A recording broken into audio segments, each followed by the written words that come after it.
এই ছেলে, এই বসো, মোবাইল এটা বন্ধ করো বেটা।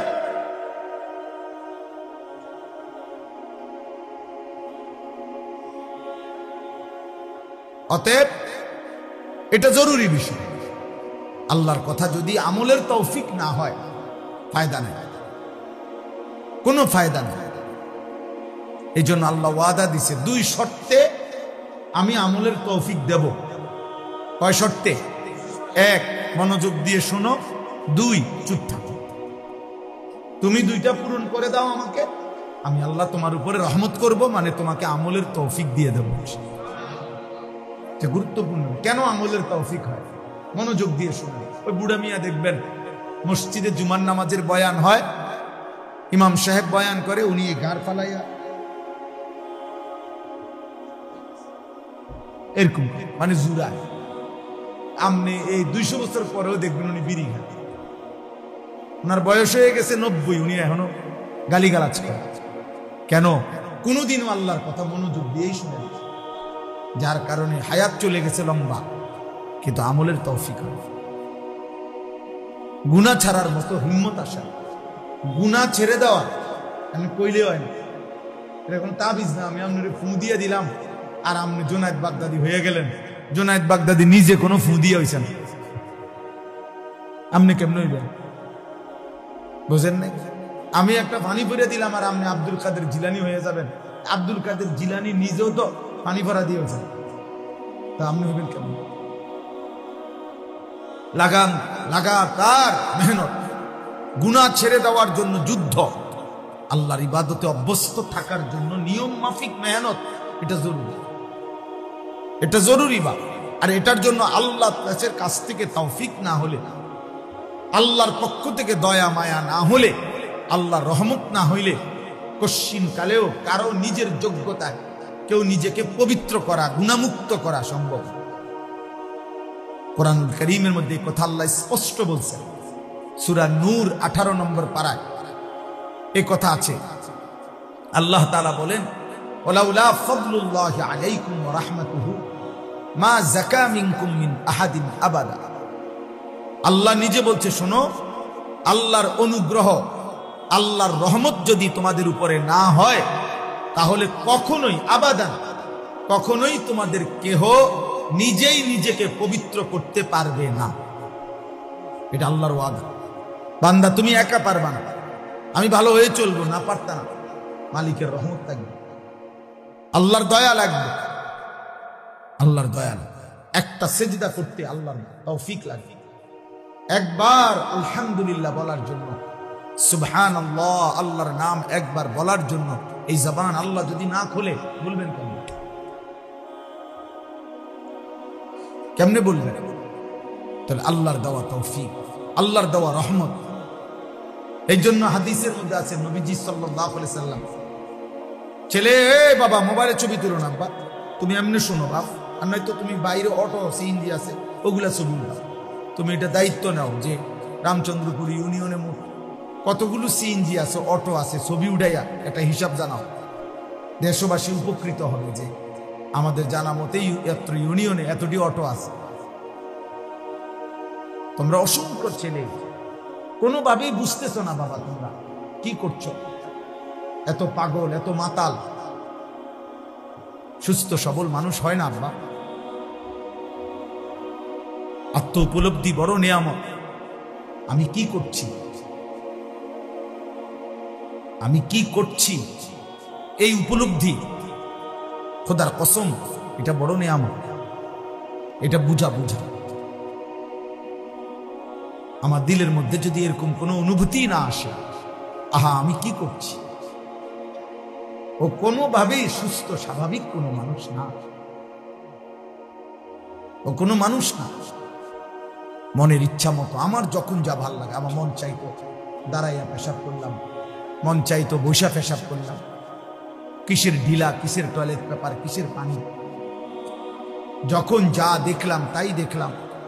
মাকেও দেখি, নারীকেও দেখি, আপন বোনকেও দেখি, রাস্তার মহিলাও দেখি, মোবাইলের নর্তকীও দেখি। হালাল হারামের কোনো পার্থক্য নাই। মদও খায়, মধুও খায়, হালাল টাকাও নেয়, সুদের টাকাও নেয়, সালামও দেয়, গালিও দেয়। মানে হালাল হারামের কোনো পার্থক্য নাই, জায়েজ না জায়েজের কোনো পার্থক্য নাই। রাগ হবেন না ভাইয়া, বাবা, খোদার কসম এই জীবন জানোয়ারের জীবন। যদি আরো ভয়ঙ্কর বলি তাহলে এই জীবন কুত্তার জীবন। কোরআন শরীফের আয়াত, কোরআন শরীফ সরাসরি কোরআন শরীফের আয়াত, সূরা আরাফের মধ্যে আছে। আল্লাহ বলছেন ওয়াত্তাবা হাওয়াহু ফামাসালুহু কামাসালিল কালব। উলামায়ে কেরাম এখানে বসা আছে, আমি জিজ্ঞেস করি, আল্লাহ নিজে বলছে মনের চাহিদার অনুসরণ করে, মনে যা চায় তাই। আল্লাহ বলে তার দৃষ্টান্ত ফামাসালুহু, যে আল্লাহর হুকুম রাসূলের তরিকা, কিচ্ছুর কোনো পরোয়া নাই, তার মনে যা চায় তাই করে। খোদার কসম আল্লাহ বলছে তার দৃষ্টান্ত কামাসালিল কালব, কুত্তার মতো। ওই জীবন কুত্তার জীবন। সরাসরি কোরআন শরীফের শব্দ কামাসালিল কালব ইন তাহমিলহু ইয়ালহাস আও তাতরুকহু ইয়ালহাস। আল্লাহ বলছেন কুত্তার স্বভাব, তার উপরে যদি বোঝা চাপিয়ে দাও বা তার দৌড়ানি দাও তবুও জিব্বা লম্বা করে সে হাঁফায়। আবার যদি তাকে ছেড়ে দাও তাহলে দাঁড়াইয়া দাঁড়াইও জিব্বা লম্বা করে হাঁফায়। কোরআন শরীফের আয়াত। আল্লাহ বলছে দুনিয়া লুবি, পাপী, নাফরমান, ও পেলেও অতৃপ্ত, ও না পেলেও অতৃপ্ত। এই আয়াতের তাফসীর কুকুরের স্বভাব। কুকুরকে দৌড়ানি দিছে তো জিব্বা লম্বা এরকম করে, আবার তাকে ছেড়ে দিছে, এখন দাঁড়াইয়া রয়েছে, তবুও সে জিব্বা লম্বা করে। ইন তাহমিলহু ইয়ালহাস আও তাতরুকহু ইয়ালহাস। আল্লাহ বলছে দুনিয়া লুবি, পাপী, নাফরমানের স্বভাব এটা। ও সারা রাত উলঙ্গ ছবি দেখছে তবুও অতৃপ্ত, আবার দেখে না তবুও অতৃপ্ত। গুনাহ ওরে কখনো শান্তি দেয় না, গুনাহ কখনোই তৃপ্তি দেয় না। আল্লাহর কসম, গুনার সবচেয়ে বড় অভিশাপ, গুনাহ তৃপ্তি দেয় না। এক সাগর মদ পান করলেও মদখোর তৃপ্ত হয় না, এক গ্লাস পবিত্র পানি পান করলে মানুষ তৃপ্ত হয়েছে।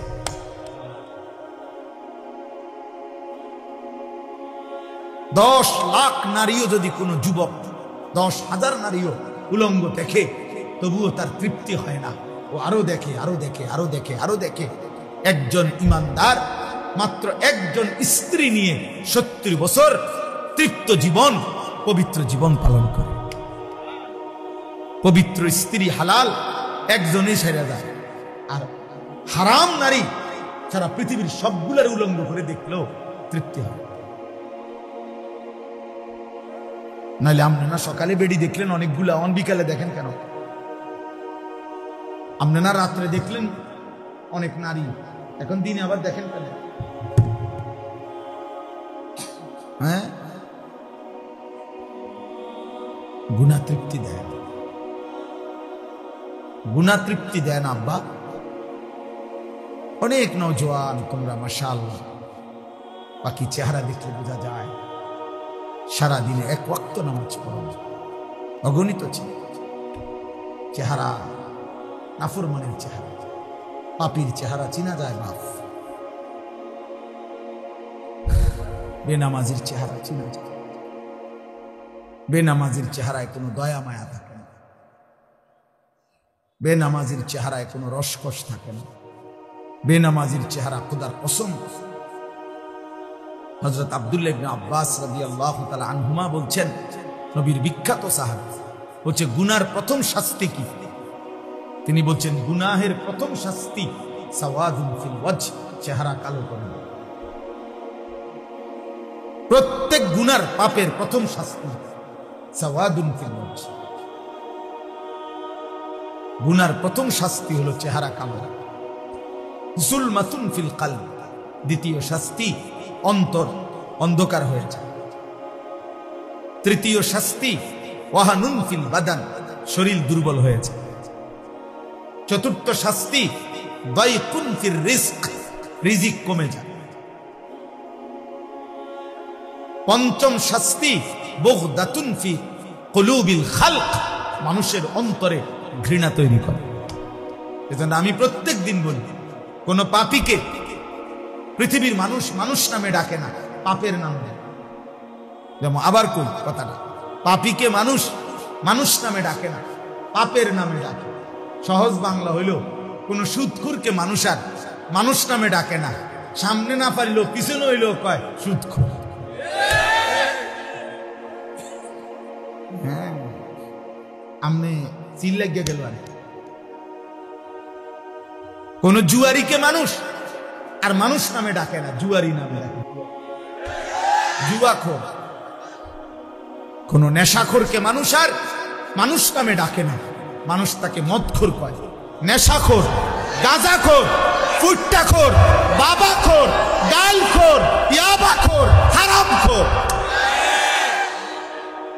পাপের নামে ডাকে, পাপের নামে। লম্পট, জিনাকার, ব্যভিচারী 100 বছর পরে হলেও ওর নাতি পর্যন্ত এই পাপের কথা শুনতে হয়। মানুষ বলে সর বেড়া, কথা সাবধানে ঘর, তোর চিনি, তোর দাদা সুদখোর ছিল, যা না আইসো তো লম্বা কথা কইতি বেটা, চিনি না বেটা, তোর গপ মারতে আইসো, বুঝেন? 100 বছর পরে হলেও, 500 বছর পরে হলেও তুমি তোমার প্রজন্মকে কলঙ্কিত করে গেল, তুমি তোমার জেনারেশনকে কলঙ্কিত করে গেল। তোমার এই পাপের প্রায়শ্চিত্ত দেবে হতে পারে 70 বছর পরে তোমার নাতি। 60টা জেনারেশন কমপক্ষে, আল্লাহ রাসূল বলছে 7 পুরুষ কমপক্ষে একটা একটা গুনার শাস্তি ভোগ করতে হবে। হ্যাঁ, এজন্য দোস্ত আমার, বন্ধু আমার, ভাই আমার, এমন নষ্ট হইও না, এমন চরিত্রহীন হইও না বাপ, এমন বেনামাজি হইও না, এমন নাফরমান হইও না যে জগৎবাসী তোমারে আর কোনদিন মানুষ নামে ডাকে না। আমি নিজে দেখছি, আমি নির্দিষ্ট কাউকে বলি না, আমি নিজ চোখে দেখছি, আমার সামনে দেখছি। ভদ্রলোকের কর্মচারী ভদ্রলোককে 5 মিনিটে 15 বার কইছি, জি স্যার, জি জি জি জি স্যার, জি জি জি জি জি, মানে জি করতে করতে ফেনা উঠে গেছে। ভদ্রলোক যখন চলে গেল, কর্মচারী কইল, হুজুর মনটা চাইছে 5 হাতে একটা লাথি দিই। আল্লাহর কসম কইছে। আমি কইলাম ইন্নালিল্লাহ, আপনি এটা কি কইলেন?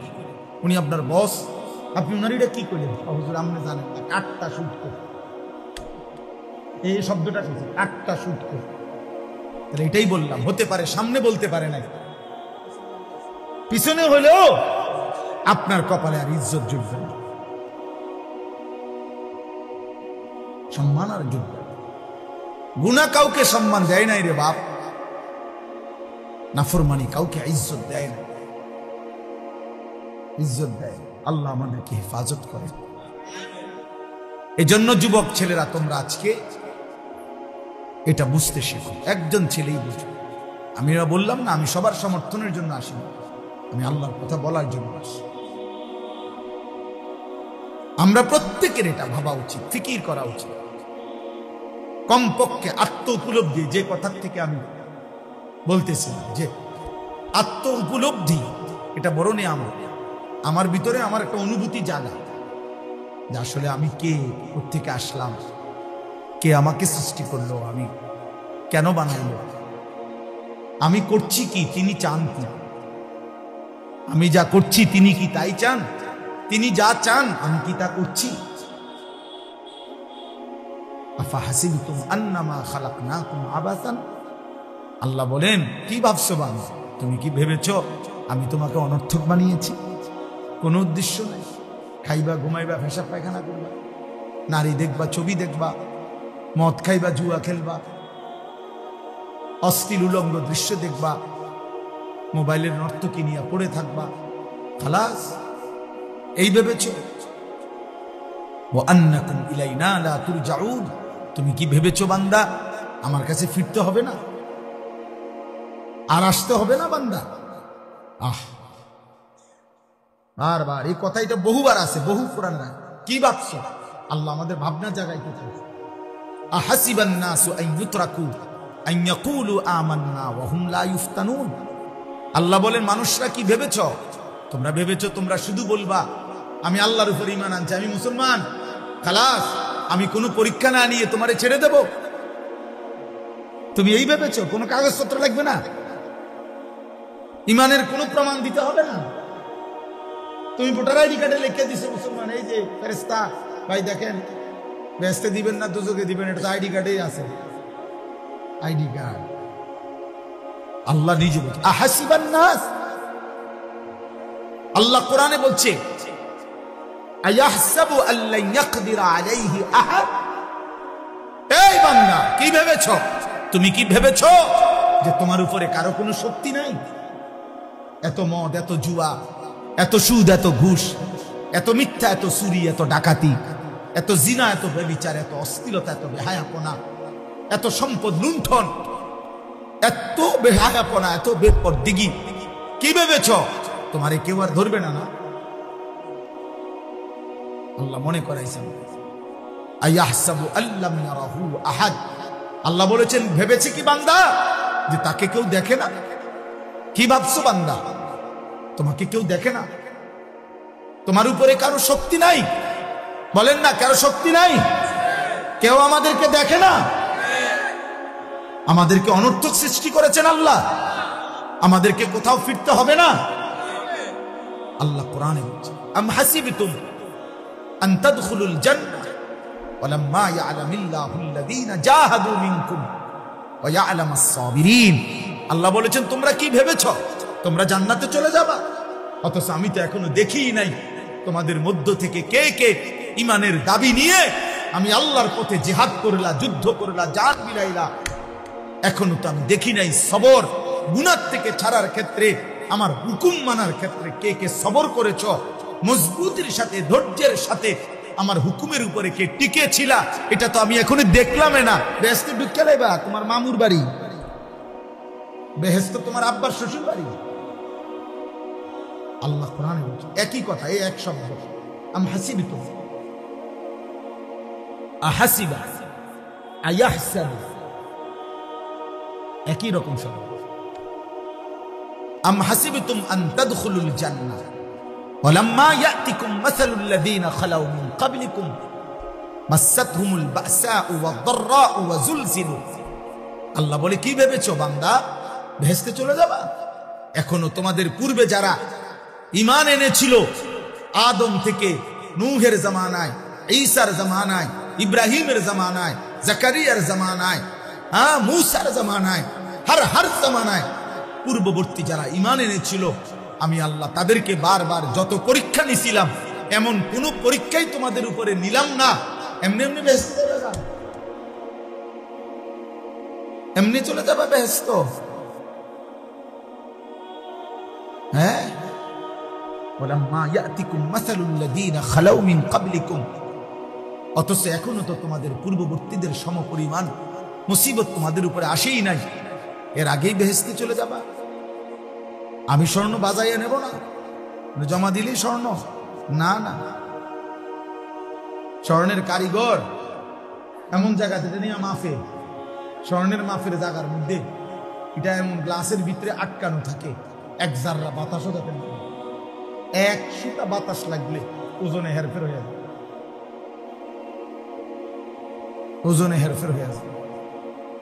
এই মাত্র কিনা নিছেন, 1 ঘন্টা পরে আবার বেচতে নিলে তবে আবার গাইড কাটা যাবে, আবার কি, আবার কাটবে। সকালে নিছেন, বিকালে ফেরত। আল্লাহ বলেন, আমি পরীক্ষা করব। পূর্ববর্তী জামানা যারা ঈমানের পরীক্ষা দিছে, এক আসিয়া, হযরতে আসিয়া, তিনি পৃথিবীবাসীর সামনে প্রমাণ করে দেখাইছে, ফেরাউনের মতো নিকৃষ্ট কাফেরের ঘরে হযরতে আসিয়া ঈমানদার ছিল।